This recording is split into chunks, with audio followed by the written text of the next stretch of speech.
Welcome back. I'm Connie Sokol, your host, and it is such a joy to have my guest today. You are going to feel so good when you are done listening to this podcast. That's what I can guarantee. I am so delighted to welcome Heidi DeGraffenried to the studio today. Hi, Heidi. Hi, Connie. Thanks for having me. You bet. It's so fun. And I am so excited for the women listening. They're going to feel more relaxed, even just what we're talking about. But if you don't know what Heidi does, she is a disciple thought leader, and she helps women find balance and leverage their feminine strength to increase their energy, power, and passion. You want some of that? She's got that. She has got that. So she's helping us as women. And you've noticed this, I'm sure, not just Heidi, but the listeners, that there's this upswell, this uprising of this feminine energy that's been neglected at large for too long. We've had a real strong masculine driver, which is beautiful. Masculine energy is great, but this needing to balance the yin yang of being able to have that feminine. And that's what we're going to talk about today. How can you tap into that? And how did she get into how she does what she does to help you tap into that? So let's just jump into this right now. A lot of stuff going on, coming out of COVID, being able to start emerge from that world, still struggling with a variety of things. Tell me what you're seeing women struggle with. What are some of the things that they're feeling like, wow, now I'm assessing sort of the impact of all of this? Well, I think, excuse me, one of the biggest struggles right now coming out of this really unique time frame is that all that we were doing before was intensified during that. My kids have been home for a year and a half, home from school, and I have not had like space for me to do my work or to do much without somebody there, so that's been a challenge. And I think as moms, that happens a lot, like just there's not been a lot of space or distance between us and our families. And there's been that increased sense of care and concern and like safety, is my family going to be safe? Are we going to be well? Are we going to be okay? And I think that as women, we tend to feel deeply for those that we love, and we tend to take a lot of responsibility for them. So women have had, this extra responsibility on top of what we already had, this extra lack of space, this extra connection and tightness in our boundaries, on top of what we had. And it's kind of created a pressure situation. And I think now for a minute, it was kind of like nothing was happening in the world. So we were just kind of like, oh, okay, well, Breath.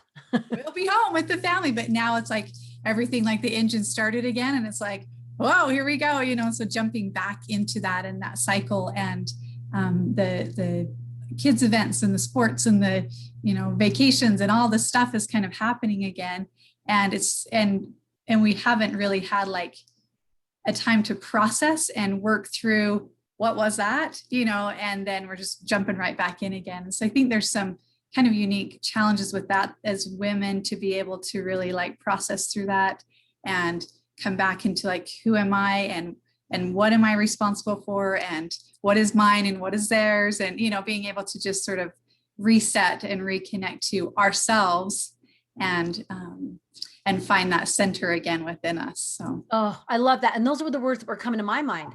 That reset. And I love that recenter. I love both of those, because women I'm talking to are saying that very thing of, it was kind of in survival mode. And now it's, well, what are the lessons that I learned, and what can I do with them moving forward? So on that vein, and I love that when you talk about this sort of, we dabbled into this feminine energy. What is it, I know it's a buzzword, but women kind of don't understand that they resonate with it. Like, oh, I feel like I want to be tapping into more of that feminine energy. But what does that look like on the daily, right? For a woman to say, I want to get recentered. I want to ground down into that feminine energy instead of running this masculine race. What does that look like? I think our society is structured sort of around the masculine, and so we go to work and we kind of drive things forward, and we've lost the value of the feminine. It's like when you look at sort of the way women are, the feminine traits, like the emotionality, or, things that are, we feel deeply, or things like that, are kind of like an annoyance, they're not necessarily valued. And so I think that it is being a part of this sort of masculine structure that we have, and recognizing the value we bring as a feminine. You know, one of the biggest problems that we have as women is that we get this message really young, like, stop being such a girl, stop, you know, stop acting like a girl. You throw like Don't throw like a girl. Yeah. yeah. There's this sort of like it's an insult to be a girl. And so you get this message really young, like, I must need to be something else to have value, to be successful. You know, so we kind of like think, okay, well, it's fine to be a girl, but then I'm going to be tough and I'm going to be a bad A, you know, and I'm going to like kill it at work, or I'm going to like, you know, prove my value in the masculine. But the problem with that is that we can never out masculine the men. That's what they are. And so as women, we just burn ourselves out trying to do that. And so to me, what it looks like is knowing inside myself, feeling the value inside myself. And this happened for me. I had a conversation with my husband, and I've been a stay-at-home mom primarily, you know, for most of my kids' life. My oldest son is 24. So most of my adult life, I've been the mom, and that's what I've been doing. And I've done my work on the side, you know, so I haven't brought money in. I haven't brought like monetary value to our situation. And so it was hard to feel the value because that's what our structure values, you know. And so being able to, one night I just started to make a list of all the jobs that I've done, all the things that I've been the hair cutter, the hairstylist, I've been the chauffeur, I've been the cook and the housekeeper and the nanny, and, you know, all the these therapist. Yes. Yeah, the therapist, listed all these jobs that I've done, the doctor, you know, and put sort of a fair market value of what they would be paid hourly, and, you know, times that by a 40-hour work week, and by 25 years that I had been married at the time. And it came to like $3.4 million. And that's not even including graveyard shift. Exactly. Because you don't only work 40-hour weeks. And holidays, that's time and a half. Wow. And so for me, and then the next morning, I kind of presented it to my husband in a way for him to be able to understand the value that I've brought to our relationship. And that's not even to mention that feminine balance that we bring, you know, the soft place that we bring for them land, and the ability to really hold space for spirituality and for emotions. And just, there's so much value that we bring as women that it's what we're lacking. It's why our world is in such this frenetic pace, and we're not happy. No one, I mean, so many people are on medications and they're not coping because we've lost that balance. And being able to really value that inside myself, and to come from that place of value, knowing that what I have to bring is what's needed in the world. So then in my workplace or my family or with my friends, wherever it is, I know that I'm bringing value there. And I think just that shift alone is really powerful. We're not apologizing for being women. We are saying, no, you need me here, whatever space you're in. Beautiful. Absolutely beautiful. That nurturing is such a wellspring of so many other domino effect things in our world that are those simplistic but absolutely profound things. I love that. And I love that you spoke the masculine language to be able to make the bridge, to connect that, to say, I know it's hard for you to understand the touchy-feely thing, but here's what it comes back to. This is what it looks like in your language, and helping him to understand in that place that may be a little bit unfamiliar, right? I absolutely love that. How did you see that shift you in the choices that you started making? Once you ground down to the value of your feminine energy and what you bring to the table, what did that do with your choices, or what direction did it change for you? Well, one big shift that I think it helped me to create was the ability to tap into my own like internal compass, you know. So when someone approached me with, you know, a commitment or something they wanted me to do, I was able to kind of weigh it inside and like, is that a yes or is that a no? And really kind of feel inside myself what was good or not for me and my family, you know, and to be able to honor that. Because I think a lot of times as women, we spend a lot of time we're asked to do something, we do it, you know, and we do it at the expense of ourselves, you know, and I found myself keeping my commitments. That's really important to me, to keep my commitments, but I wasn't keeping my commitments to myself. I wasn't honoring me and being able to take care of what my heart was saying I needed to do. And so as I've kind of stepped into that, I I have owned that right to kind of weigh in me and say, I'm sorry, I can't do that. I can't tend your kids for 7 days while you go on vacation, but I can tend them for 3.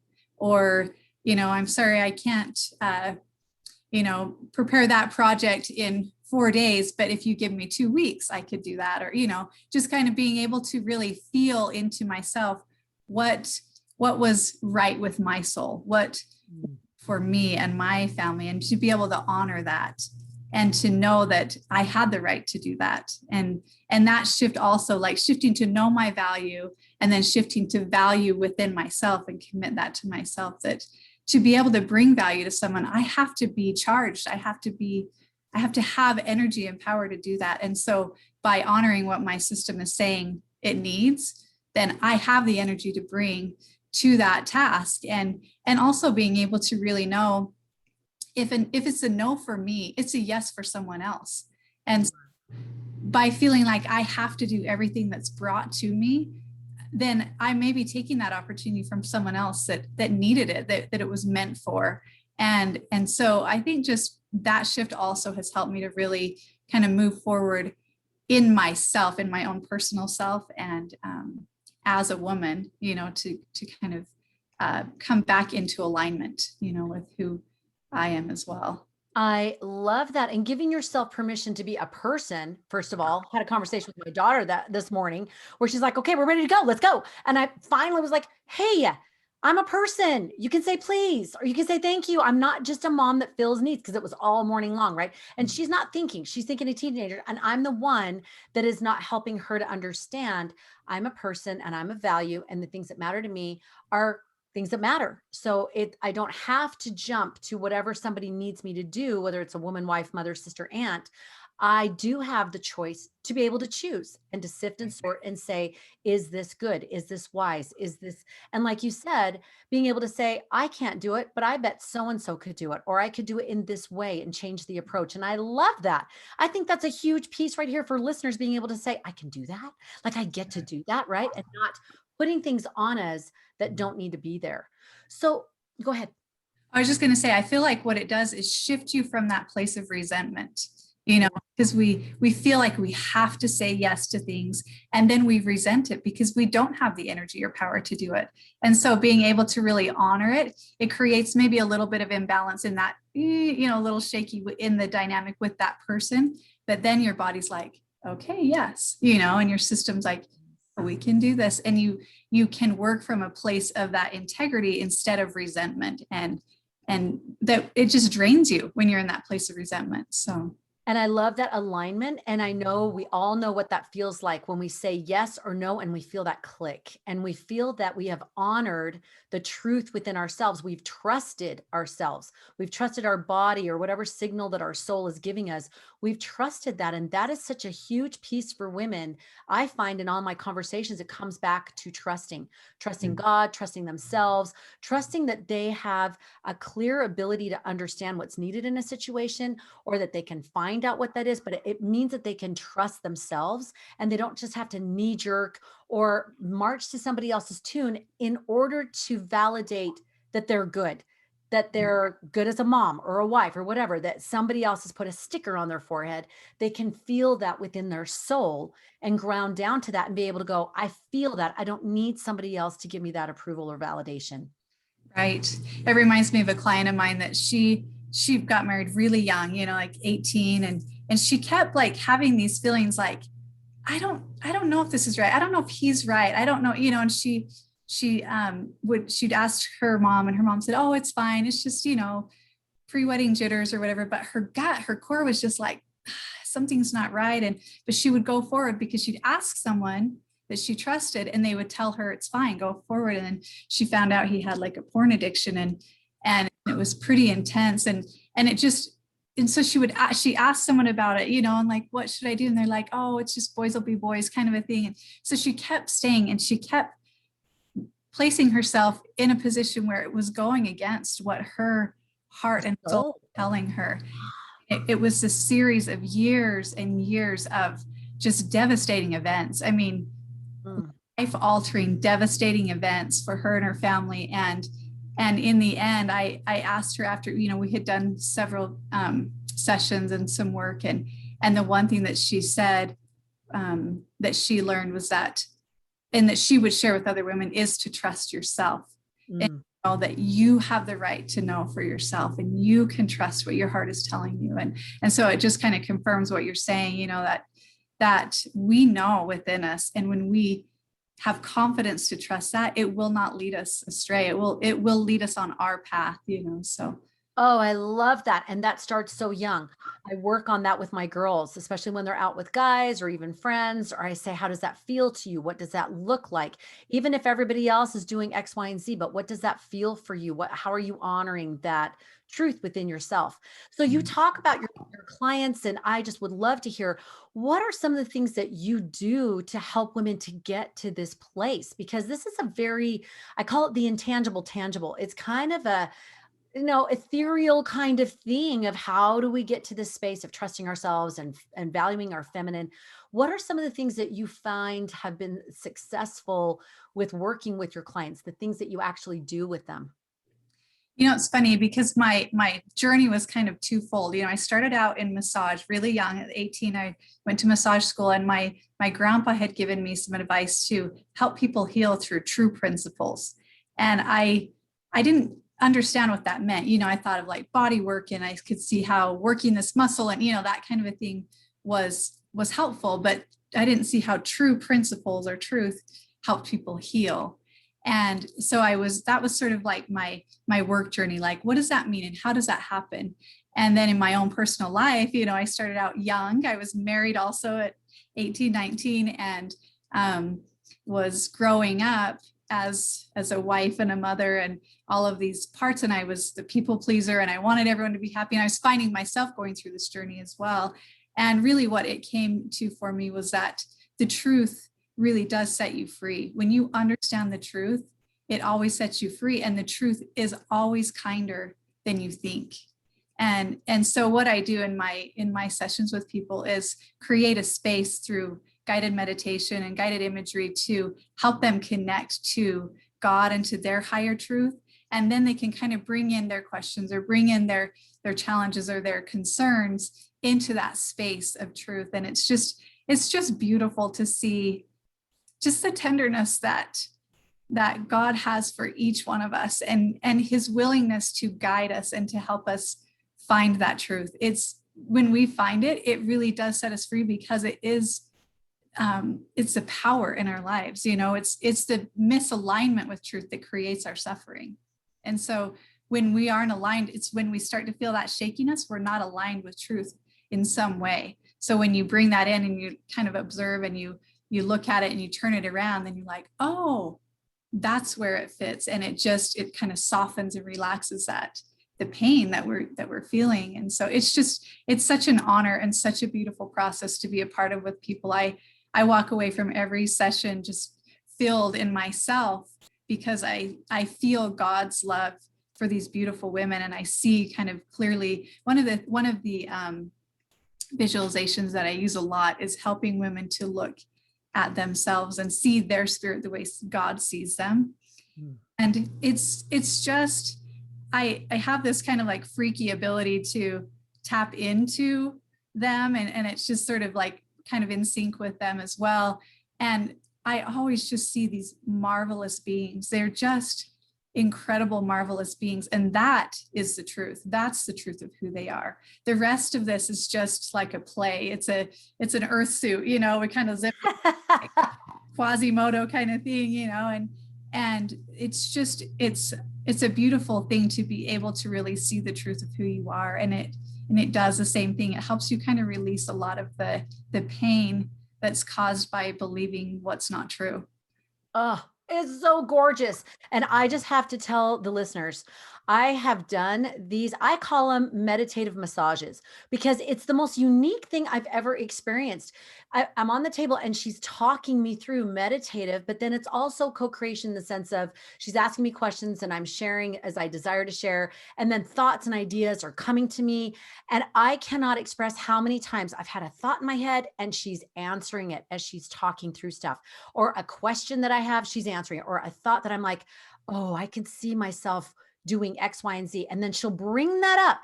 It's this synergistic experience that I have never experienced before. And it's like the best of all three worlds of meditation and massage, and then just having that sort of vision, quiet time that you want to do your life vision and try to say, who am I? What do I want to do? What's the things that would be like the ideal for me?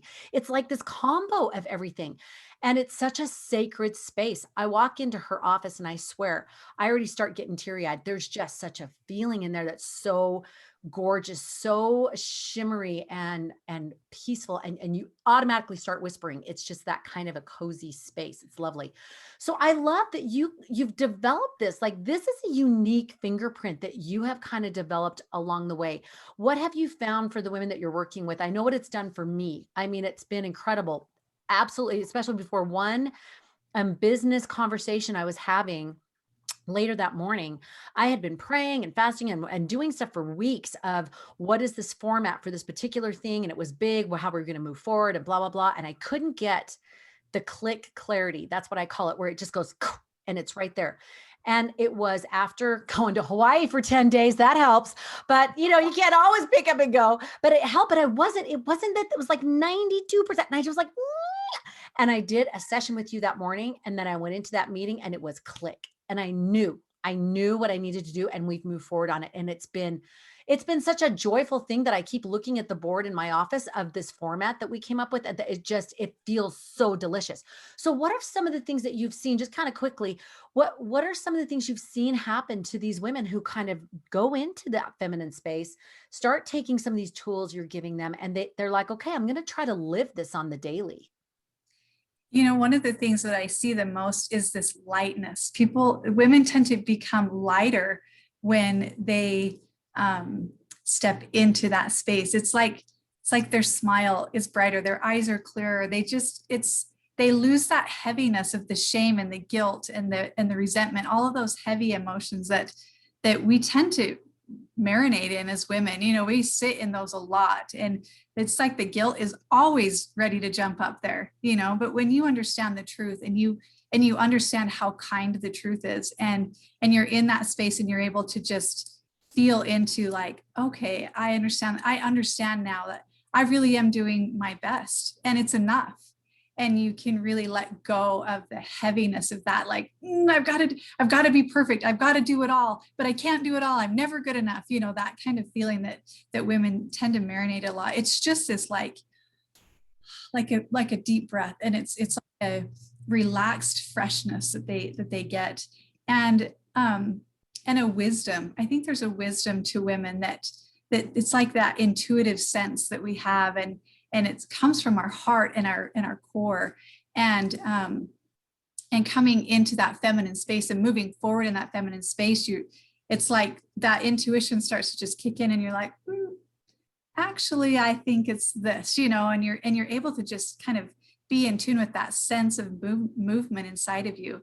But it's like it creates like a fluidity, you know, this flow of feminine that increases sort of that sensuality, you know, that enjoyment of life and the senses that you have. It's like you're tasting things differently. You're more present in those moments and able to just be present with your family. And it's like those moments, you know, when your kids are asleep and you just look at them and you're like, oh, they are angels.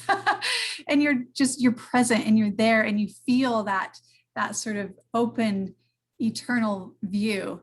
And that's what I feel like it does. It just brings us into that broader perspective and understanding. And it's just like, you know what? It's good. I'm good. And I'm flowing with this life. And I think, you know, it's not that we can't use the masculine. We all have masculine and feminine, but when we value the feminine and we're willing to flow through that, and then when we need to like get the project done and we shift into the masculine, and then we can soften back into the feminine. And it's just it's like an ebb and flow, and it feels so much more delightful. Life is just much more delightful and less pressured. You know, it's this shifting, driven. Mm-hmm. Yeah, the head bubble and just this constant ticker tape of like, you know, everything running. And when you just kind of sink down and you go right into your center, right below your belly button is kind of where we hold that feminine energy. And it's just this like click, click, click, like you're saying. I picture it like I shift to the back of my head where it's quieter, And then almost like an elevator, I'm like sinking down into my heart and just taking a breath there, and then sinking down into that home space, that centered space within me. And I feel solid in my body. I feel calm. I feel able to just look somebody in the eyes and feel good about that, and to feel like I don't need to apologize for who I am because I'm of value to them. And it really makes us more efficient, but less driven. It gives us more flow in that feminine softness and the sensuality of life, and the nurturing of life, with value in that. We can just rest in the value of that. Oh, I love that. Makes me want to go like eat a peach and really savor it, right? Like, I love this. And I think it's so crucial what you're talking about. These things that matter so much can just get trampled by the daily dues and this crazy running schedule that I know so many women I'm talking to are like, I don't want to go back to that. I don't. And in order to shift those gears, I really think it's getting back into this feminine space, and that is what will ultimately shift things back to a more balance of feminine masculine, not just saying no, but knowing why we say no, and then being open to the yeses and really embracing the yeses. I love all that you are talking about. And if you want, ladies that are listening, more calm, this recenter, this refresh. If you're feeling like, oh, teach me, I want this, I can promise you, you will never be the same. But where can they reach you, sweet Heidi? So I have a lot of my links on my website, which is called sherisecenter.com. And that name came up because when I was making my list of everything, I thought women rise like the sun, just gentle and quiet rising up, and it starts to get lighter, and it starts to get like, oh, things are starting to wake up. But then when that sun comes up over the mountain, and it's just like, and that's what I feel like with women. When we finally really step in, it's like, here I am, and the world is lighter and better for it. And so the She Rise is sort of my logo, my brand, because that's how I feel about women. So sherisecenter.com, you can link to, I have some podcast episodes on there, several meditations on there. You can sign up for the newsletter, and I send out emails monthly, just to be able to connect on there. We have a Facebook group, the She Rise Awakened Women. You can go on there and connect. And then, on Facebook and Instagram, if you want to follow me at She Rise Center, I would love to connect with any of your listeners. I know they're beautiful, quality women, so we'd love to have them in our group.